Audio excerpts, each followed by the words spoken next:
ନୂଆ ଚାଷୀମାନଙ୍କୁ ମୁଁ ଗୋଟେ ରିକ୍ୱେଷ୍ଟ କରୁଛି, ସେମାନେ ଉପଯୁକ୍ତ ଚାରା ଯେଉଁମାନେ ଆଗରୁ ଚାଷ କରିଛନ୍ତି ସେମାନଙ୍କ ସହିତ ପରାମର୍ଶ ନେଇକି ଆପଣ ଗୋଟେ ପରଫେକ୍ଟ ଚାରା ଆଣନ୍ତୁ। ମୂଳ ପଚିଯିବା ସେଇଟା ଆମେ ରିଡମି ଗୋଲ୍ଡ ମାରୁଛୁ। ଆଉ ଫଳ ବିନ୍ଧା କାଣ୍ଡ ବିନ୍ଧା ଆଉ ଫଳ ବିନ୍ଧାରେ। ତ କାଣ୍ଡ ବିନ୍ଧା ପାଇଁ କଣ ମେଡିସିନ ଆପଣ ୟୁଜ କାଣ୍ଡ କରୁଥିଲେ? ବିନ୍ଧା ପାଇଁ ଆମେ ୟୁଜ କଲୁ ସିମୋଡିସ୍ ଟାଇପ ସିଜିନଟାର ସିମୋଡିସ୍। ହଁ ବାଇଗଣ ଏ ବର୍ଷ ହାଏଷ୍ଟ କେତେ ଟଙ୍କା ବିକିଛନ୍ତି ଆପଣ? 120 ଟଙ୍କା କେଜି। 120 ଟଙ୍କା। 120 ଟଙ୍କା କେଜି ଆମର। ମୁଁ ତ ସ୍ୱାଗତ କରୁଛି ଆଉ ଏକ ନୂଆ ଭିଡ଼ିଓରେ। ଆଜିର ଭିଡ଼ିଓରେ ଆମେ ଜାଣିବା ବାଇଗଣ ଚାଷ। ବାଇଗଣ ଚାଷ କେମିତି କରାଯାଏ, ବାଇଗଣ ଚାଷରେ କ'ଣ କ'ଣ ରୋଗ ପୋକ ଦେଖାଯାଏ ତାର ସମ୍ପୂର୍ଣ୍ଣ ଜାଣିବା। ଆଉ ଯେଉଁ ଅଭିଜ୍ଞ ଚାଷୀଠୁ ଜାଣିବା, ଯାହାଙ୍କ ଭିଡ଼ିଓ ଆପଣ ଆଗରୁ ମଧ୍ୟ ଦେଖି ସାରିଛନ୍ତି। ଆଉ କେଉଁ ପଦ୍ଧତିରେ କଲେ କେତେ ଲାଭ ହେଲା, ଆଉ ଆଜି 2 ମାସ ପରେ 3 ମାସ ପରେ ବି ତାଙ୍କ ଫଳ କଣ୍ଟିନ୍ୟୁ କେମିତି ଚାଲିଛି, ଆଉ ସେ ବିଷୟରେ ସମ୍ପୂର୍ଣ୍ଣ ଜାଣିବା। ଚାଲନ୍ତୁ ଭିଡ଼ିଓ ଆଗକୁ ଯିବା। ସ୍ୱାଗତ କରିବି ସୁରେଶ ଭାଇକୁ ଆମ ଚ୍ୟାନେଲ ପୁଣି ଥରେ। ଆଉ ଏଇ ଯୋଉ ଆମର ଏଇଟା ଲାଗିଛି କେତେ ଜାଗାରେ ଲାଗିଛି? ଏଇଟା ଆମର ଲାଗିଛି 40 ଡିସିମିଲ ପାଖାପାଖି ଏରିଆରେ ଲାଗିଛି। 40 ରୁ 50 ଡିସିମିଲ ହବ ସେତିକି ଜାଗାରେ ଲାଗିଛି। କେତେ ଆମ ବାଇଗଣ ଗଛ ଲଗେଇଛନ୍ତି? ବାଇଗଣ ଗଛ ଆମର 500 ଗଛ ଅଛି। ଲାଗିଥିଲା ଆଉ ପରେ ଆଉ 100 ଲାଗିଛି। ପଛପଟଟା ଲାଗିଛି। ଏବେ 500 ଗଛ ଅଛି। ସେଇଥିପାଇଁ ସେଗୁଡା ଟିକେ ସାଇଜ ସେଗୁଡା ଟିକେ ଛୋଟ ସାଇଜ ରହିଛି ଆମର। ଲାଇନ ଟୁ ଲାଇନ ଡିଷ୍ଟାନ୍ସ କେତେ ରହିଛି? ଲାଇନ ଟୁ ଲାଇନ ଆମର 5 ଫୁଟ ଅଛି। 5 ଫୁଟ ଅଛି। ଆଉ ଗଛ ଟୁ ଗଛ ଆମର 3.5 ଫୁଟ ଅଛି। 3.5 ଫୁଟ। 3.5 ଫୁଟ ଅଛି ଗଛ ଟୁ ଗଛ। ଆଉ ୟା ପାଣି ବ୍ୟବସ୍ଥା ପାଣି ବ୍ୟବସ୍ଥା ଆଗରୁ ଆମେ ଆଗ ଭିଡିଓରେ କରିଥିଲୁ ଯୋଉ ଡ୍ରିପ ଲାଇନ ବ୍ୟବସ୍ଥାରେ ଡ୍ରିପ ଦ୍ୱାରା ପାଣି ଦଉଛି। ବାଇଗଣ ଚାଷ ଯୋଉ କଲେ ଆପଣଙ୍କ ଗୋଟେ ରୋଟେସନ ଭିତରେ କଣ କଣ ରୋଗ ପୋକ ଆପଣଙ୍କୁ ଦେଖିବା ପାଇଁ ପାଇଲା? ରୋଗ ପୋକ ଦେଖନ୍ତୁ, ଆମର ପ୍ରଥମରେ ରହିଲା ଆମର ମୂଳ ପଚା। ବାସ୍ ମୂଳ ପଚା ଯୋଉଟା ରହିଲା। ତାପରେ ଦ୍ୱିତୀୟରେ ଆମର ଆସିଲା, ଯେହେତୁ ଏଟା ଖରା ଦିନରେ ଲଗା ହେଇଥିଲା, କାଣ୍ଡ ବିନ୍ଧା ଆସିଲା। ଏତେ ବେଶୀ ବଡ ରୋଗ ଆସିନଥିଲା। ଆଉ ଆମର କାଣ୍ଡ ବିନ୍ଧା ଆସିଲା। କାଣ୍ଡ ବିନ୍ଧା ପରେ ପତ୍ର ପୋଡା ଆସିଲା। ପତ୍ର ପୋଡା ପରେ ଆମର ଏଇ ଯୋଉ ଧଳା ମାଛି ଆସିଲା। ଧଳା ମାଛି ପରେ ବର୍ତ୍ତମାନ ଆଉ ଥରେ ପୁଣି ନେକ୍ସଟ ପତ୍ର ପୋଡାରେ ରହିଛି। ତ ଆପଣ ଯୋଉ ଏ ବର୍ଷ ଟିକେ ଆମର ସବୁ ବର୍ଷ ଭଳିଆ ସିଜନ ଟା ଚେଞ୍ଜ ହେଲା, ମାନେ ଖରା ଦିନରେ ବର୍ଷା ହେଲା, ତ ସେଇଥିପାଇଁ ପାଣି ନିଷ୍କାସନ ବ୍ୟବସ୍ଥା କେମିତି କଲେ? ତା ପାଇଁ ରୋଗ ପୋକ କିଛି ଅଧିକ ମାତ୍ରାରେ ଦେଖାଦେଲା କି? କିଛି ଆମେ ତ ଯାହା ଯେତିକି ଅଭିଜ୍ଞତା ପୁରୁଣା ଆହୁରି ଆମଠୁ ଯିଏ ଅଭିଜ୍ଞତା ବାଲା ଚାଷୀକୁ ପଚାରିଲା ପରେ ସେମାନେ ଯାହା କହିଲେ, ଏ ବର୍ଷ ବର୍ଷା ପାଇଁ ଅଧିକ ରୋଗ ଆଟାକ କରିଛି। ନଚେତ ଏତେ ରୋଗ ହୁଏ ନାହିଁ, ଗ୍ରାଫ୍ଟିଂ କୁ ଏତେ ରୋଗ ଆସେନି। ସେମିତି ଏ ବର୍ଷ ଆମେ ଯାହା ଜାଣିପାରିଛୁ। ଦେଖିପାରୁଥିବେ ଦର୍ଶକ ବନ୍ଧୁ, ଇଏ ହଉଛି ଗ୍ରାଫ୍ଟେଡ ବାଇଗଣ ଗଛ। ଆଉ ଆମ ବଦଳୁଥିବା ସମୟ ଆଉ ବଦଳୁଥିବା ପରିସ୍ଥିତିକୁ ବି ମୁକାବିଲା କରିକି ଆଜି 3 ମାସ ପରେ ମଧ୍ୟ ତାଙ୍କ ପ୍ରଡକ୍ସନ କଣ୍ଟିନ୍ୟୁ ରହିଛି।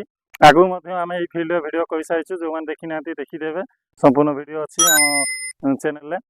ତାହେଲେ ୟା ଯୋଉ ରୋଗ ଦେଖାଯାଉଛି, ପ୍ରଥମ ରୋଗ ଆମର ଯୋଉ କହିଲେ ମୂଳ ପଚିଯିବା। ବାସ୍ ମୂଳ ପଚିଯିବା, ସେଇଟା ଆମେ ରେଡମି ଗୋଲ୍ଡ ମାରୁଛୁ। ରେଡମି ଗୋଲ୍ଡ ମାରିଥିଲେ? ରେଡମି ଗୋଲ୍ଡ ସେଟା କେମିତି ବ୍ୟବହାର କରୁଥିଲେ? ସେଇଟା ଆମର ଯୋଉଟା 100 ଗ୍ରାମ କୁ ଆପଣଙ୍କର 3 ଡ୍ରମ ହବ। 16 ଲିଟର ଡ୍ରମ ରେ ଆପଣଙ୍କର 3 ଡ୍ରମ ହବ। ସେଟା 3 ଡ୍ରମ ତାକୁ ଗଛ ମୂଳରେ ଆପଣ ସ୍ପ୍ରେ କରିବେ। ତାପରେ ଦ୍ୱିତୀୟ ରୋଗ, ଆମ ମୁଖ୍ୟ ରୋଗ ହଉଛି କାଣ୍ଡ ବିନ୍ଧା ଆଉ ଫଳ ବିନ୍ଧା। କାଣ୍ଡ ବିନ୍ଧା ଆଉ ଫଳ ବିନ୍ଧାରେ। କାଣ୍ଡ ବିନ୍ଧା ପାଇଁ କଣ କଣ ମେଡିସିନ ଆପଣ ୟୁଜ କରୁଥିଲେ? କାଣ୍ଡ ବିନ୍ଧା ପାଇଁ ଆମେ ୟୁଜ କଲୁ ସିମୋଡିସ୍ ଟାଇପ ସିଜିନଟାର ସିମୋଡିସ୍।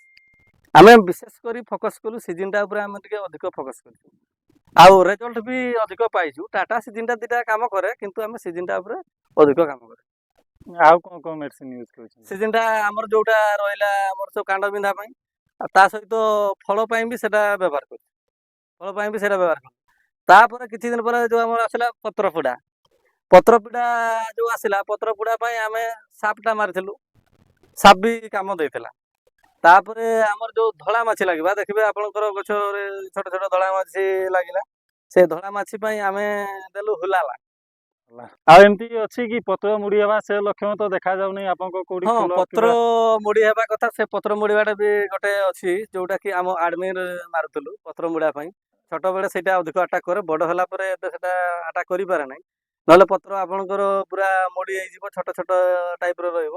ଆଡମାୟରଟା ସେଇଟା ଆମର ଭଲ କାମ, ପ୍ରଡକ୍ସନ ବି କମିଯିବ। ବାସ୍ ପ୍ରଡକ୍ସନ। ଆଉ ଆପଣଙ୍କ ପତ୍ର ବି ଦେଖୁଛୁ ସବୁ ସବୁଜ ହିଁ ଅଛି, କିଛି ୟେଲୋ କିମ୍ବା କଳା ପଡିନାହିଁ। ତା ମାନେ ୱେଲ ମେଣ୍ଟେନ ହେଇକି ଅଛି, ଘାସ ଫାସ ଠିକ ଠାକ ସଫା ଚାଲିଛି। ଆଉ ଆପଣଙ୍କ ସଫଳତା ତାହେଲେ କୋଉ ପଏଣ୍ଟ ଟାକୁ ଆପଣ ବେଶୀ ଭାବିଛନ୍ତି? କୋଉଟା ମେଣ୍ଟେନ କଲେ ଜଣେ ଚାଷୀ ସଫଳ ହେଇପାରିବ? ସଫଳତା ହେବାର କାରଣ ହଉଛି ମେଡିସିନ ଉପରେ ଆପଣଙ୍କର ପ୍ରଭାବ ରହିବ। ମେଡିସିନ। ସୁରେଶ ଭାଇ, ଆମର ଯୋଉ ବାଇଗଣ ଚାଷ ହେଇଛି, ଆଜି ଆମର କେତେ ଦିନ ହେଲାଣି ଅମଳ ଚାଲିଛି?